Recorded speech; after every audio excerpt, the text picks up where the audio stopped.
નમસ્કાર, GSTV news જોઈ રહ્યા છો આપ. હું છું માનસી. આજે વાત કરીએ વર્ષના અંતિમ દિવસની તૈયારીઓની. વર્ષનો અંતિમ દિવસ આજની રાત્રે દરેક મહાનગરોની અંદર મોટી સંખ્યામાં યુવાનોને નવા વર્ષની ઉજવણી જોશભેર કરશે અને તેના માટેની તૈયારીઓ તંત્ર છેલ્લા લાંબા સમયથી કરી રહ્યું છે.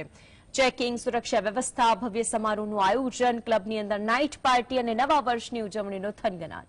કેટલી ચુસ્ત સુરક્ષા, જાહેરનામાનો કેટલો અમલ અને ઉજવણીમાં અનિચ્છનીય ઘટના ન બને તે માટે તંત્રની કેટલી સજ્જતા. ત્યારે આજે વાત કરીએ ગુડ બાય 2023 એન્ડ વેલકમ 2024ની.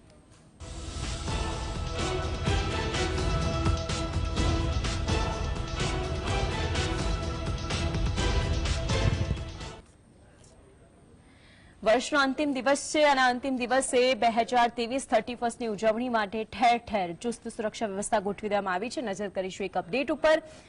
આજનો જે અંતિમ દિવસ, આજે 31 ડિસેમ્બર 2023 વર્ષના અંતિમ દિવસની ઉજવણી યુવાઓ ખૂબ જ થનગનાટ સાથે કરતા હોય છે, હૈયાભેર કરતા હોય છે. 31ને લઈને રાજ્યમાં પ્રશાસન એલર્ટ પર છે. દર વર્ષે આ સ્થિતિનું નિર્માણ થાય છે અને જ્યારે પણ મોટા મોટા ક્લબ્સ, પાર્ટી પ્લોટ્સ કે જેની અંદર પાર્ટીઓનું આયોજન કરવામાં આવતું હોય છે, કોઈ અનિચ્છનીય બનાવ ન બને તે માટે પોલીસ એક્શન મોડમાં આવી ગઈ છે. 31ને લઈ પાર્ટી પ્લોટ, ડિસ્કોથેકમાં ખાસ કાર્યક્રમનું આયોજન કરવામાં આવે છે અને જે મેઇન હાઈવેઝ હોય છે તેમાં પણ અમુક રૂટ છે તેને બંધ કરવામાં આવે છે. વિવિધ સ્થળો યુવાનોની અવરજવર પર પોલીસની નજર છે. જેટલા પણ લોકો 31ની ઉજવણી માટે રાતના 12 વાગ્યા પછી બહાર નીકળતા હોય છે, નશો કરનાર શખ્સ સામે પોલીસ દ્વારા કાર્યવાહી કરવામાં આવશે. 31 ડિસેમ્બર 2023 વર્ષનો અંતિમ દિવસ 31ને લઈને કેવી છે પ્રશાસનની તૈયારી, તેની વાત થઈ રહી છે. 2024ને વધાવવા માટે લોકોમાં અનેરો ઉત્સાહ જોવા મળી રહ્યો છે. 31 ડિસેમ્બરે વિવિધ સ્થળોએ પાર્ટીનું આયોજન કરવામાં આવ્યું છે. અલગ અલગ પાર્ટી પ્લોટ, અલગ અલગ ડિસ્કોથેક, નાઇટ ક્લબ, જેમાં પોલીસ દ્વારા રસ્તાઓ પર ખાસ ચેકિંગનો પ્લાન બનાવવામાં આવ્યો છે. આ બધા જ પાર્ટી પ્લોટ અને ડિસ્કોથેકમાં પણ ચેકિંગ કરવામાં આવી રહ્યું છે. કોઈ અનિચ્છનીય બનાવ ન બને તે માટે એક્શન મોડમાં પોલીસ આવી ગઈ છે. નશો કરનાર કોઈ પણ શખ્સ હશે તો તેની ખેર નથી. હવે પોલીસ દ્વારા નશાખોર પકડાશે તો તેના વિરુદ્ધ કડક કાર્યવાહી કરવામાં આવશે. એક તરફ દારૂબંધીનો ચુસ્ત અમલ કરવાની વાતો છે, બીજી તરફ એ પણ મહત્વનું છે કે બ્રીથ એનાલાઇઝર કે જેટલા પણ લોકો પસાર થતા હોય રાત્રિ ઉજવણી કર્યા પછી તે તમામનું ટેસ્ટિંગ થશે અને પછી તે લોકોને જવા દેવામાં આવશે.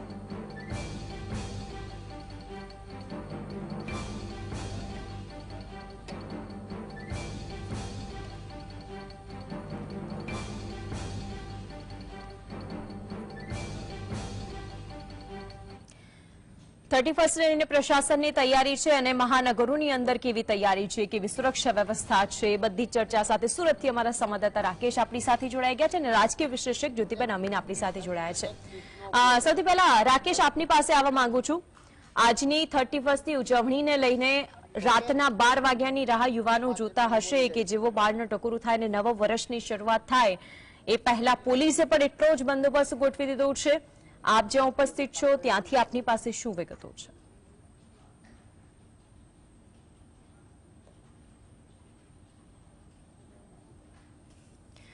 લાગે છે રાકેશ સાથે સંપર્ક નથી સર. જ્યોતિબેન, આપની પાસે આવું છું. ગિફ્ટ સિટીમાં મળેલી છૂટછાટ, યુવાઓમાં એ વાતનું ચર્ચા હતી કે 31 છે અને ગિફ્ટ સિટીમાં તો છૂટછાટ મળી ગઈ છે, પરંતુ જાહેરનામું બહાર પાડી દીધું એટલે બધી જ વાતો ઉપર જાણે પૂર્ણ વિરામ મુકાઈ દીધું છે. બિલકુલ માનસી, જ્યારે પણ આમ જુઓ તો માણસ જાત જે છે ઉત્સવ પ્રિય છે અને જ્યારે પણ ઉત્સવ આવે તો એમને ઉજવવાની બધાની રીતો જુદી જુદી હોય. જો ધાર્મિક ઉત્સવો હોય તો એની ઉજવણી જુદી રીતે થતી હોય. આપણા નવરાત્રીના જ્યારે ગરબા આવતા હોય છે ત્યારે પણ એની ઉજવણી જુદી રીતે થતી હોય. એવી રીતે 31 ડિસેમ્બરની રાત આવે ત્યારે પણ એની ઉજવણી એકદમ પાશ્ચાત્ય રીતે થતી હોય છે અને એ જ કારણ છે કે પાશ્ચાત્ય રીતે થાય એટલે દારૂનો મહિમા વધી જાય છે આ દિવસે. હવે ખરેખર જ્યારે જોઈએ તો જ્યારે લોકો ઉત્સાહ અને આનંદના મોડમાં હોય છે ત્યારે આપણી પોલીસને સેલ્યુટ આપવું પડે કે એ લોકો એક્સ્ટ્રા ડ્યુટી એમ બજાવતા હોય છે. એમના માટે એક ભારણ હોય છે, સ્ટ્રેસ હોય છે કે ભાઈ આ હેમખેમમાં ઉજવણી પતે તો બરાબર. હવે જેટલા પણ જુઓ, જ્યારે આપણે કશું પણ ઉજવતા હોઈએ તો ઉત્સાહ હોય તો આપણા અંદર શરીરમાં હોર્મોન્સ એવા ઝરતા હોય કે જે માણસને પ્રફુલ્લિત ફીલ કરાવે, પણ જ્યારે એનો અતિરેક થાય, ઉત્સાહનો અતિરેક થાય, એ હોર્મોન્સનો અતિરેક થાય, ત્યારે એ ઉન્માદનું સ્વરૂપ ધરે અને પછી માણસ પોતાનું વિવેક બુદ્ધિ ખોઈ બેસે. અને એ જ કારણ છે કે જ્યારે ઉન્માદ હોય છે કે દારૂનો નશો હોય છે, એ વખતે માણસનું વિવેક ભાન ના હોવાને લીધે ક્રાઇમ થઈ જાય, એનાથી ગુનો થઈ જાય. અને એ જ મેઇન સ્ટ્રેસનું કારણ હોય છે પોલીસનું, કે ઉત્સાહ જ્યારે ઉન્માદના સ્વરૂપે પહોંચવાની તૈયારી હોય તો કોઈ ગુનો ના બને, કોઈ દુષ્કર્મ જેવા કેસો ના બને, એના માટે પોલીસે સજાગ રહેવું પડે છે. એટલે મને તો જો કે એ જ નથી સમજાતું કે કોઈ પણ વસ્તુની ઉજવણી કરવી હોય તો એમાં દારૂની ક્યાં જરૂર છે? નાચો, ગાઓ, ખાઓ, પીઓ, મજા કરો. પણ દારૂની જ્યારે નેસેસિટી આવે ત્યારે વધારે એલર્ટ થવું પડે, કારણ કે નશાને લીધે ગુનો કરે વ્યક્તિ. હવે આપણે ત્યાં દારૂબંધી છે અને જેવી રીતે પોલીસ વિરુદ્ધમાં હોય છે દારૂથી પીને નીકળનારા લોકોને પકડવા માટે, તો સામે બુટલેગરો, એમના માટે આ ધંધાનો સોનેરી અવસર હોય. એટલે એ લોકોનો પ્રયાસ હોય કે બને એટલો દારૂ લોકો સુધી પહોંચે. અને બુટલેગરો માટે તો આવા કેટલા બધા ખાસ તહેવારોથી લઈને અમુક વખતે તો એવું હોય કે હવે આ લોકોને રોકવા પડશે, નહીં તો પછી યુવા ધન છે કે જે બરબાદ થઈ જશે. આપ જોડાયેલા રહેશો. સુરતથી એક મહત્વના સમાચાર છે, તેના ઉપર એક વખત નજર કરીએ. ડાયમંડ સિટી સુરતની અંદર 31 ને લઈને તંત્રએ તૈયારીઓ પૂરજોશમાં કરી લીધી છે. આજના દિવસે, આજની રાત્રે 2024ને વધાવવા માટે સુરતી લાલા તૈયાર છે. તંત્ર પણ તૈયાર છે, સુરક્ષા વ્યવસ્થા પણ ચુસ્ત ગોઠવી દેવામાં આવી છે. સુરતમાં વિવિધ સ્થળોએ 31ને લઈને તૈયારીઓ કરવામાં આવી રહી છે. આજ અંગે વધુ માહિતી માટે સુરતથી સંવાદદાતા રાકેશ આપણી સાથે જોડાઈ ગયા છે. રાકેશ, પોલીસ તંત્ર સજ્જ છે, કોઈ પણ નબીરો કે પછી કોઈ પણ એ રીતેનું વ્યક્તિ કે જે દારૂ પીને ગાડી ચલાવે કે પછી તે લોકોને પકડવા માટે, કારણ કે અનિચ્છનીય બનાવ બને તેને રોકવા માટે પોલીસ તંત્ર તો સજ્જ છે, પરંતુ એવા પાર્ટી પ્લોટ કે જેની અંદર ઉજવણીનો માહોલ છે, વિગતો શું ત્યારે લઈને? બિલકુલ માનસી, સુરત શહેરની અંદર નવા વર્ષને આવકારવા અને તેના સ્વાગત માટેની જે તૈયારીઓનો ધમધમાટ છે તે હાલ શરૂ થઈ ચૂક્યો છે. સુરત પોલીસ દ્વારા કુલ 8 જેટલા મુખ્ય કોમર્શિયલ આયોજનોને મંજૂરી આપવામાં આવી છે અને તમામ નીતિ નિયમો સાથે આ મંજૂરી છે તે આપવામાં આવી છે. ખાસ કરીને સુરતના ગૌરવપથ વિસ્તાર હોય કે વેસુ વિસ્તાર હોય કે ડુમ્મસ રોડ વિસ્તાર હોય, આ તમામ વિસ્તારો મળી કુલ 8 થી વધુ કોમર્શિયલ આયોજનો કરવામાં આવ્યા છે. અને આ આયોજનો થકી 12 વાગ્યા બાદ, એટલે કે માત્ર 10 થી 15 સેકન્ડની જે મિનિટોમાં ભવ્યાથી ભવ્ય ઉજવણી થવાની છે. રાત્રિના 12ના ટકોર બાદ છે તે નવા વર્ષ એટલે કે વર્ષ 2024ને લોકો આવકારવા અને તેના સ્વાગત કરવા માટે જે તૈયાર છે, ત્યારે આ સ્વાગત માટેની તૈયારીઓનો ધમધમાટ શરૂ છે.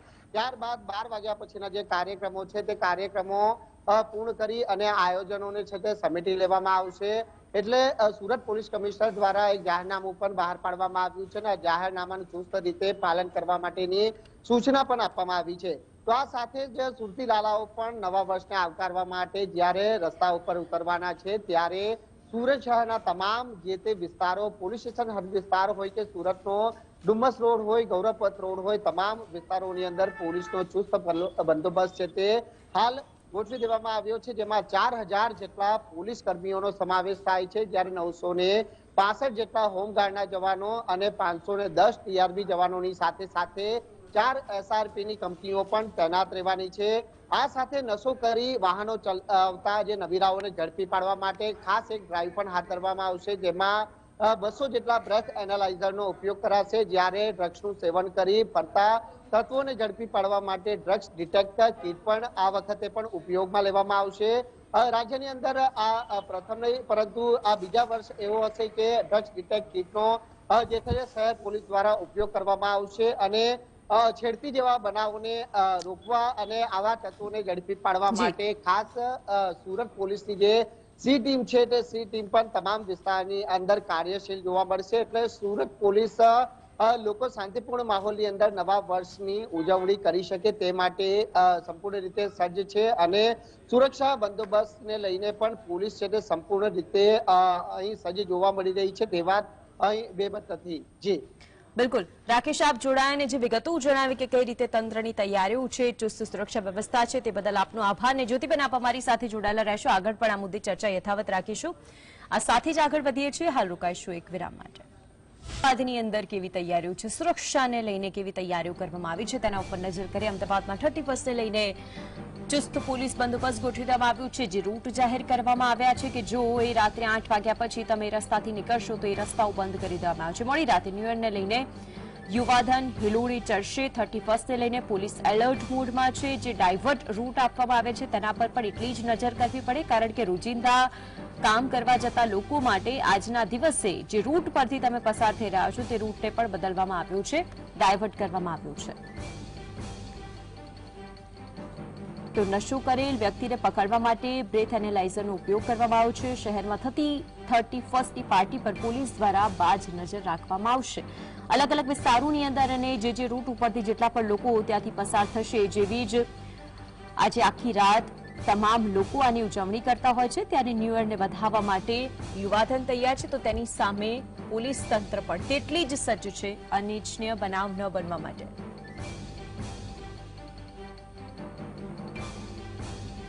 આજે અંગે વધુ માહિતી માટે અમદાવાદથી અમારા સંવાદદાતા ઝલક જોડાઈ ગયા છે અને બીજી તરફ રાજકીય વિશ્લેષક જ્યોતિબેન આપણી સાથે જોડાયેલા છે. ઝલક, સૌથી પહેલા આપની પાસે આવું છું. અમદાવાદની અંદર કેવી તૈયારીઓ કરવામાં આવી છે? ચુસ્ત સુરક્ષા પોલીસ બંદોબસ્ત ગોઠવી દેવાયું છે. આજના દિવસે, આજની રાત્રે અમુક જે રૂટ છે તે રૂટ ઉપરથી 8 વાગ્યા પછી પસાર ન થવું, ભારે વાહનો પર પ્રતિબંધ, આ બધી વાતનો પણ ઉલ્લેખ કરવામાં આવ્યો. કયા કયા રૂટ ડાયવર્ટ કરવામાં આવ્યા છે? જી, અમદાવાદ પાર્ટીને લઈને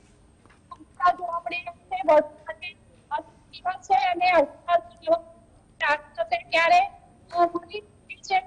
કરવામાં આવશે. અમદાવાદ વિવિધ ભાગ ઉપરાંત પાર્ટીનું આયોજન કરવામાં આવશે. ત્યારે આ જે પાર્ટી સાથે સાથે જે ગુનાખોરી અને ડ્રિંક એન્ડ ડ્રાઈવના કેસ ન બને તે માટે પોલીસ પણ સતર્ક બની છે. પોલીસ દ્વારા છે તે ચેકિંગ કરવામાં જે વિવિધ વાહનો પસાર થઈ રહ્યા છે તે વાહનોમાં ચેકિંગ કરવામાં આવી રહ્યું છે.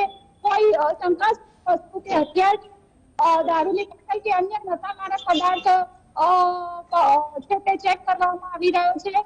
સાથે સાથે જે ડ્રિંક એન્ડ ડ્રાઈવ બને તે માટે પણ સતર્કતા દાખવવામાં આવી રહી છે. તો સાથે સાથે જે સીજી રોડ જે હાઈવે છે, જે વિસ્તારો છે કે જ્યાં ન્યૂ યર પાર્ટીનું આયોજન કરવામાં આવ્યું છે, સીજી રોડ વિસ્તારમાં છે તે સાંજ બાદ જે વાહનો પર પ્રતિબંધ મૂકવામાં આવ્યો છે. એસજી હાઈવે ઉપર ભારે વાહનો પર પ્રતિબંધ મૂકવામાં આવ્યો છે. તો 5 અલગ અલગ જગ્યાઓ નક્કી કરવામાં આવી છે જ્યાં રોડ પર જે વાહન પાર્ક કરવામાં આવશે તો તમારું જે વાહન છે તે વાહન કરી દેવામાં આવશે. અત્યારે અમે ત્યાં તમે જોઈ શકો છો કે જે પોલીસ છે તે પોલીસ પસાર થતી જે ગાડીઓ છે તે ગાડીઓ વાહનોમાં ચેકિંગ કરી રહી છે. કોઈ પણ શંકાસ્પદ વ્યક્તિ લાગે તો તેનું બ્રેથ એનાલાઇઝર દ્વારા ચેકિંગ કરવામાં આવે છે. નશો કરેલ વ્યક્તિ એવું લાગે તો તેનું છે તે બ્રેથ એનાલાઇઝર દ્વારા ચેકિંગ કરવામાં આવે છે. પોલીસ દ્વારા સતર્કતા દાખવવામાં આવી રહી છે. પોલીસ દ્વારા તમામ જે પાર્ટીઓ છે તે પાર્ટીઓ પર બાજ નજર રાખવામાં આવી રહી છે. ક્યાંક પાર્ટીઓમાં ઉપયોગ ન થાય તે માટે પણ છે તકેદારી રાખવામાં આવી રહી છે. આમ કહી શકાય કે એક તરફ જે નવા વર્ષને વધારવા માટે જે લોકો છે તે લોકો બિલકુલ. અને ઝલક, એ દર વર્ષે જે રીતે પોલીસ તંત્ર સજ્જ હોય છે, બોડીવોર્ન કેમેરા અને જ્યારથી બોડીવોર્ન કેમેરા આવ્યા છે તેનાથી એ વસ્તુ તો એટલી સહજ થઈ છે કે જે લોકો પોલીસ સાથે વ્યવહાર કરતા હતા, જેમનો વ્યવહાર સારો નહોતો, તેનાથી કેટલાક લોકોમાં સુધારો પણ આવ્યો છે. આભાર આપ જોડાને વિગતો જણાવી તે બદલ. જ્યોતિબેન, બ્રેથ એનાલાઇઝરની વાત કરી અને તેમાં પણ મુદ્દો એ છે કે અવારનવાર એવા કિસ્સાઓ સામે આવતા હોય છે કે ડ્રિંક એન્ડ ડ્રાઈવના કારણે, અને આ બધા જ કિસ્સાઓને લઈને કેટલી જગ્યાએ અકસ્માતોના બનાવ બનતા હોય છે. ત્યારે કેટલાય લોકો એવું કહેતા હોય કે બ્રેથ એનાલાઇઝર શું ફક્ત 31st દિવસે જ બહાર નીકળે છે? આમાં એવું છે કે આમ તો બ્રેથ એનાલાઇઝરની જે પ્રેક્ટિસ છે તે લગભગ વર્ષ દરમિયાન ચાલુ તો રહેવી જોઈએ, પણ અમુક દિવસો એવા આવે કે જ્યારે લોકોના પીવાનું પ્રમાણ વધી જતું હોય. આમ તો જુઓ તો આપણે ત્યાં સૌરાષ્ટ્રમાં ખાસ કરીને જન્માષ્ટમીની આજુબાજુના દિવસોમાં પણ દારૂ પીવાનો ને જુગાર રમવાનો મહિમા છે, ત્યારે પણ પોલીસ આ કવાયત કરતી હોય છે. હવે જેવી રીતે મેં કહ્યું કે આપણું જે અત્યારે જૂનું વર્ષ છે ઘણી બધી ખાટી મીઠી યાદો સાથે વિદાય લઈ રહ્યું છે અને જે આવનારું વર્ષ છે એ ખાસી બધી નવી આશાઓ અપેક્ષાઓ સાથે આપણે એના આગમનની રાહ જોઈ રહ્યા છીએ અને એ આગમનને વધારવા માટે દરેક જણ તત્પર છે આખા દુનિયામાં। હવે જ્યારે એ ઉત્સાહ હોય, તહેવારનો ઉત્સાહ હોય, ઉજવણીનો ઉત્સાહ હોય, ત્યારે જ્યારે એનો અતિરેક થાય ત્યારે ઉન્માદનું સ્વરૂપ લે અને ઉન્માદની સ્થિતિ આમ પણ ખતરનાક હોય પણ એમાં જે દારૂ છે તે બળતામાં ઘી હોમવાનું કામ કરે અને પોલીસ માટે આ જ એક ટેન્શનનો વિષય હોય કે કમસે કમ આજના દિવસ પૂરતું દારૂનું સેવન બને તો ઓછું થાય જેથી ક્રાઇમ્સ ના ઘટે, કારણ કે લગભગ છેડતી, દુષ્કર્મ કે આ જે રોડ એક્સિડન્ટ હોય છે એમાં ઘણો બધો કારણ નશાની હાલત હોય છે અને એ જ કારણ છે કે આજને દિવસે બ્રેથ એનાલાઇઝરની વ્યવસ્થા પોલીસ કરે અને એ હવે જેવી રીતે બુટલેગરો માટે આ ધંધાનો અવસર છે અને એ લોકો જુદા જુદા હથકંડા અપનાવીને લોકો સુધી દારૂ પહોંચાડે અને પોલીસ એમને પકડવા પ્રયત્ન કરે એટલે આ ઉંદર બિલાડીની રમત ચાલુ હોય એટલે એમાં છેલ્લે પછી કશું ના અઘટિત થાય એમ, કારણ કે પછી માછલા પણ પોલીસ ઉપર ધોવાય, જ્યારે ક્રાઇમ વધી જાય એક પર્ટિક્યુલર દિવસે તો પછી પોલીસ ઉપર પણ માછલા ધોવાય કે એમને પૂરતી તૈયારી નહોતી કરી અને એ જ કારણ છે કે આજે બ્રીથ એનાલાઇઝર કરે આમ તો એ લોકો વાપરતા જ હોય છે અને ઘણી બધી વખત જો આમ તો મોડું સૂંઘીને પણ એ લોકોને ડાઉટ જાય કે ભાઈ આ પીધેલો છે તો એ તો એક હ્યુમનલી બી ડિટેક્ટ થઈ શકે છે પણ આજના દિવસે ખાસ તો દારૂ વધારે પીવાય એટલે આ બધી કસરત કરવી પડે એટલે આપણે પણ એવું ઈચ્છીએ કે જે લોકોનું કોઈનું જે નવા વર્ષનો ઉત્સાહ છે તે કોઈ પીડિત ના બને અને એને આખા વર્ષ માટે આ છેલ્લો દિવસ યાદ ના રહી જાય। મને યાદ આવી રહી છે વર્ષો પહેલા બનેલી એક કદાચ વૈશાલી નામની છોકરીનું ગેંગ રેપ થયો તો આજના જ દિવસે અને બહુ લાંબી લડત ચાલી હતી, લગભગ 20 વર્ષ પહેલાની વાત છે એટલે એના માટે આ એક નાઇટ ઓફ ટેરર બની ગઈ હતી એટલે એવું કોઈ પણ સાથે ના બને એના માટે આપણે પણ સહયોગ આપવો જોઈએ અને લોકોને વિનંતી કે ભાઈ તમે ઉત્સાહથી ઉજવણી કરો પણ એમાં દારૂની જો બને તો બાદબાકી કરો। બિલકુલ જ્યોતિબેન, આપ અમારી સાથે જોડાઈને દર્શકોને ખૂબ સારી વિગતો જણાવી તે બદલ આપનો આભાર। તો આખરે આજે 2023નો અંતિમ દિવસ અને અંતિમ દિવસને અને પછી રાતની જે 31મી ઉજવણી છે તેની તૈયારીઓ અને તેમાં પણ નવા વર્ષની ઉજવણી માટે યુવાધન કેટલું તૈયાર છે, બધાની વચ્ચે પોલીસ તંત્ર પણ એટલું જ સજ્જ છે કે કોઈ અનિચ્છનીય બનાવ ન બને તેના માટે। આપ જોતા રહો GSTV ન્યૂઝ। નમસ્કાર।